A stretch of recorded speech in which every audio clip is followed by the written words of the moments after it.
नमस्कार, मी प्रीती. आवाज इंडिया मराठीमध्ये आपल्या सर्वांचं स्वागत आहे. मुंबई महानगरपालिका निवडणुकीत सुशिक्षित आणि व्हाईट कॉलर उमेदवारांना संधी मिळावी यासाठी ॲडव्होकेट कोटा लागू करण्यात यावा अशी ठाम मागणी बोरिवली ॲडव्होकेट बार असोसिएशनच्या वतीने करण्यात आली आहे. या संदर्भात असोसिएशनने जोरदार हल्लाबोल आंदोलन छेडलंय. बार असोसिएशनचं म्हणणं आहे की सध्या निवडणुका या केवळ पैसा आणि बळावर लढवल्या जात असून सुशिक्षित आणि कायद्याचे ज्ञान असलेल्या वकिलांना जाणीवपूर्वक राजकारणापासून दूर ठेवलं जात आहे. महानगरपालिकेसारख्या महत्त्वाच्या संस्थेत निर्णय घेणारे प्रतिनिधी हे शिक्षित, कायद्याची जाण असलेले आणि प्रामाणिक असावेत अशी अपेक्षा त्यांनी व्यक्त केली आहे. बोरिवली ॲडव्होकेट बार असोसिएशनच्या वकिलांशी आमचे प्रतिनिधी किरण जाधव यांनी खास बातचीत केली आहे. पाहूयात.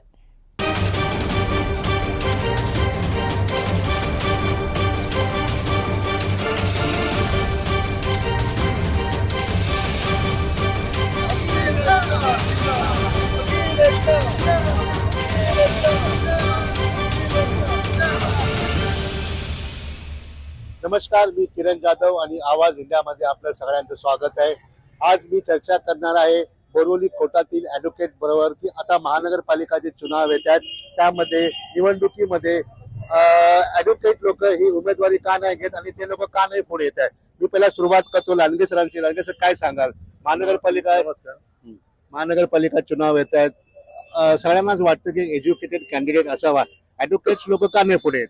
नक्कीच या निवडणुकीमध्ये एज्युकेटेड कॅन्डिडेट असावा, डॉक्टर, इंजिनियर, वकील या सगळ्या सुज्ञ मंडळींनी ह्या इलेक्शनमध्ये सहभागी व्हावं. पण सहभागी होताना आम्ही असं पाहतो की येणारा काळ हा काही सर्वसामान्य लोकांचा आणि निवडणुकीत उभे राहण्याचा राहिला का की ह्या निवडणुकीमध्ये मोठ्या प्रमाणात पैशाचा वापर केला जातो. तो पैसा असेलच तरच निवडणुकीला उभं राहावं अशा प्रकारची आजची जी पद्धत झालेली आहे. त्यामुळं नक्कीच या निवडणुकीत आमच्यासारख्या वकिलांना प्राधान्य दिलं जात नाही किंवा आम्हाला लढण्यासाठी कोणी म्हणजे संधी देत नाही.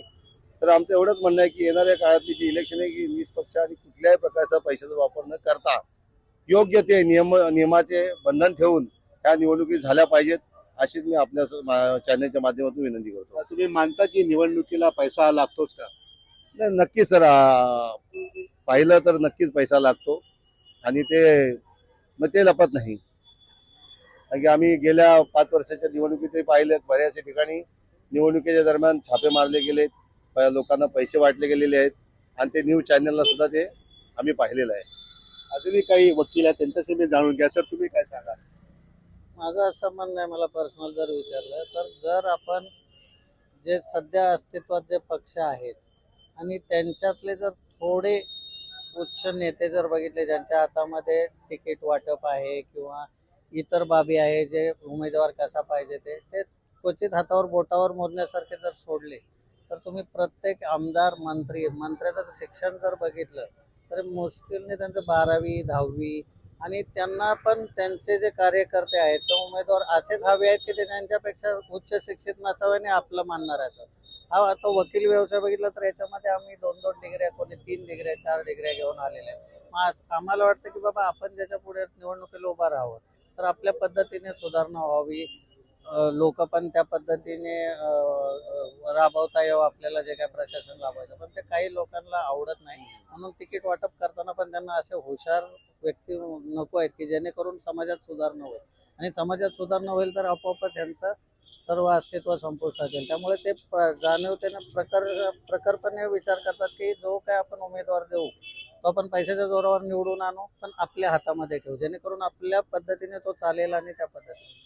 त्यामुळे वकिलांना असं वाटतं की आपण एवढं उच्च शिक्षित असून पण आपण जर प्रत्येक वकिलाची पण इच्छा असते की बाबा समाजात सुधारणा व्हावी, उच्च शिक्षित पदामध्ये एखादा नगरसेवक जरी उभा करायचा झाला तर तो उच्च शिक्षित असावा जेणेकरून जोपर्यंत प्रतिनिधित्वच उच्च शिक्षित नसेल तर समाज पण नाही सुधारणार. आपण इथे पाहू शकतो की कुठे ना कुठेतरी जे अगर समजा एखाद्याचे वडील आमदार आहेत तर आपल्या मुलांना नगरसेवक करण्याचा प्रयत्न करतो, अशी त्यांची भूमिका आहे. अजूनही काही लोक आहेत, त्यांच्याशी जाणून घ्या. तर तुम्ही काय सांगाल? सर, ही जी निवडणूक आहे पैशाशिवाय राजकारण चालत नाही, गरीब लोकांचं राजकारण नाही आणि गरीब लोकांना संधी मिळत पण नाही. नगरसेवकाचा मुलगा नगरसेवक होऊ शकतो, आज मी एवढंच सांगेन. काय तुम्हाला वाटतं की नाही बदल व्हावा की नाही व्हावा? काय याच्यामध्ये कसं आहे माहिती आहे का, बदल व्हायला पाहिजे पण प्रत्यक्षात पाहायला गेलं तर बदल होणं शक्य नाही आहे. सर आप काय कहेंगे? तर ह्या मॅटरमध्ये असं आहे का आपला वकिलांच्या इच्छा तर भरपूर आहे या निवडणुकीसाठी, पण चांगल्या पोस्ट भेटायला पाहिजे, चांगल्या पार्टी भेटायला पाहिजे. चांगले जे पार्टी आहे, जे बरी पार्टी आहे, व्यवस्थित जे पार्टी आहे, ते व्यवस्थित पार्टीचे पैशाचे डिमांड करतात तिकिटासाठी. ते आमच्या ह्याबद्दल मला घोर ऑब्जेक्शन आहे. For the purpose of money taking from the candidate, money taking from the candidate by the party, by the good party, like as the certain parties. Therefore, we have got the strong objection regarding their illegal activities purpose for demanding money consideration amount from the good and better candidates. There, आपण पाहू शकतो की आज हेच मुद्दा आहे की पैसा मोठा आहे, कॅन्डिडेटलाही मोठ्या प्रमाणात पैशाचा वापर इथे करावा लागतो. अजूनही काही लोक त्यांच्याशी जाणून घ्या. सर, काय सांगा? आज ज्या भारतीय संविधानाने जे आपल्याला जे अधिकार दिलेले आहेत, तर त्यामध्ये सर्वसामान्याला सुद्धा म्हणजे असं तिथं की छोटा आणि मोठा असं काही बोललेलं नाहीये. निवडणूक ही जी सगळ्यांनीच लढू शकतात, पण ही जी घराणेशाही जी आहे, जसं काँग्रेस पक्ष आहे त्या काळामधून काँग्रेसचेच म्हणजे जसे की आता आमदार झाला, खासदार झाला, मंत्री झाला, तर ते घराणेशाहीच वाढलेली असते. पण सर्वसामान्य माणसाला जर अधिक चान्स जर दिला तर ती निवडणूक हे होऊ शकते. पण ह्याच्यामागे पाठीमागे काय असतो? पैसा असतो. आता पैसा तसं बघायला गेलं तर पैसा लागत नाही निवडणुकीला, पण घराणेशाही आल्यामुळं सगळ्यांना समाजातल्या लोकांना किंवा कार्यकर्ते लोक जे आहेत ते आपल्या हातामध्येच पॉवर घेतात. त्यामुळं सर्वसामान्य लोकांना ही संधी मिळत नाही.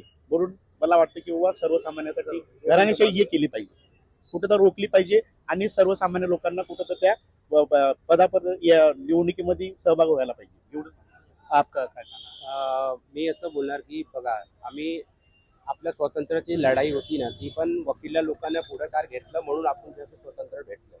आणि मी फक्त एवढंच बोलणार, जिथपर्यंत ॲडव्होकेट्स लोकांना हे समाज राजकारणमध्ये प्रिऑरिटी नाही भेटेल तिथपर्यंत गोष्टी असं पॉलिटिकलमध्ये काय सुधार होणार नाही.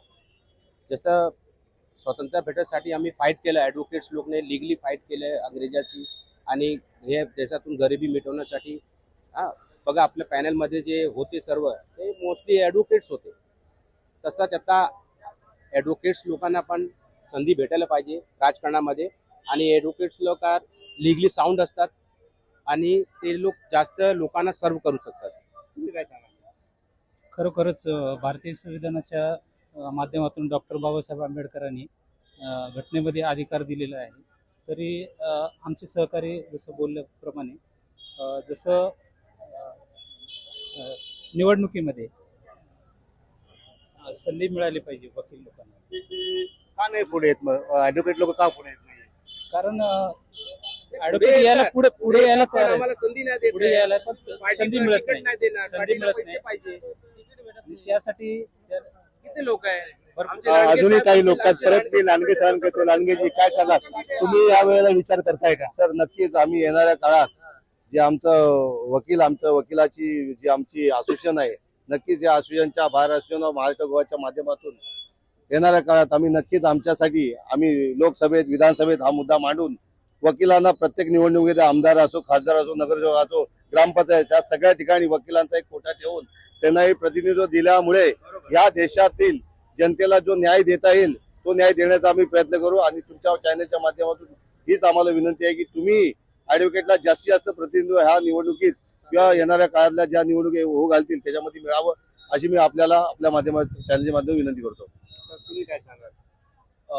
जसं आपण बघितलं की आपलं स्वातंत्र्य मिळवण्यासाठी ज्या महान नेत्यांनी आहुती दिली ते सगळे ॲडव्होकेट होते, वकील होते. वकील फील्डमधनं मोठे मोठे नेते बाहेर आलेले आहे. पण आताची जी वकिलांची जी पिढी आहे ते सगळे निरुत्साही होत जात आहे. ही निरुत्साही याच्यामुळे होते की जो भ्रष्टाचार वाढलेला आहे, ज्या या सरकारने घातला, एका पक्षाचे 2 पक्ष, एका पक्षाचे 3 पक्ष, पक्षश्रेष्ठींना कोण विचारत नाहीये, खाली कोणाला विचारत नाही, कोणाचा कोणाला मेळ नाही, अशी परिस्थिती झालेली आहे. जनता त्यामुळे पूर्णपणे निरुत्साही झालेली आहे. जनतेला कळतच नाही की काय चाललंय, सामान्य माणसापर्यंत काही पोचतच नाहीये. सामान्य माणसाला प्रश्न पडलाय की आपले कोण आणि परके कोण, आपण कोणाला वोट द्यायचा हा प्रश्नच येतो. आणि जेव्हा आमच्यासारखे जे कायद्याचे अभ्यासक आहे, विद्वान आहेत, त्यांना जेव्हा ह्या गोष्टीकडे जायचं असतं, त्यांना जाणून बुजून दूर अडवलं जातं. त्यांना रोखलं जातं, त्यांना पुढे यायला दिलं जात नाही का? पुढे आले तर ह्या लोकांचं सगळ्यांचं भांडं फुटेल. हे जे चाललेलं आहे, हा जो भ्रष्टाचार आहे तो बाहेर येईल. तो बाहेर न येण्यामुळे आम्हाला रोखलं जात आहे. आमच्या लोकांना मुद्दाहून त्यापासून विरुद्ध अलिप्त ठेवलं जात आहे. त्यामुळे आमची विनंती आहे की ऍडव्होकेटसाठी स्पेशल कोटा असावा. आमच्या लोकांना क्रॉप करून त्यामध्ये घेतलं जावं. जर आमच्या लोकांना त्यामध्ये घेतलं नाही तर जे प्रश्न आहे, जे विधानमंडळात जे कायदे, आम्ही कायद्याचे अभ्यासक आहोत. कायदा चांगल्या प्रकारे कोण मांडू शकतो? आम्हीच मांडू शकतो. आमच्याशिवाय कोण आहे? आमच्याशिवाय दुसरा कोण व्यवस्थित कायदा मांडू शकतो? कोणी मांडू शकत नाही. पण जर आम्हाला संधी मागतोय, पण आम्हाला संधीपासून अलिप्त ठेवलं जात आहे. आपण इथे पाहू शकतो की एक मोठं विधान इथे केलेलं आहे बोरिवली ऍडव्होकेटला, आणि त्यांची अशी मागणी आहे की त्यांच्यासाठी एक वेगळा कोटा इलेक्शन मध्ये राहावा, हीच त्यांची मागणी आहे. कॅमेरामॅन दत्ता प्रसादसह किरण जाधव, आवाज इंडिया.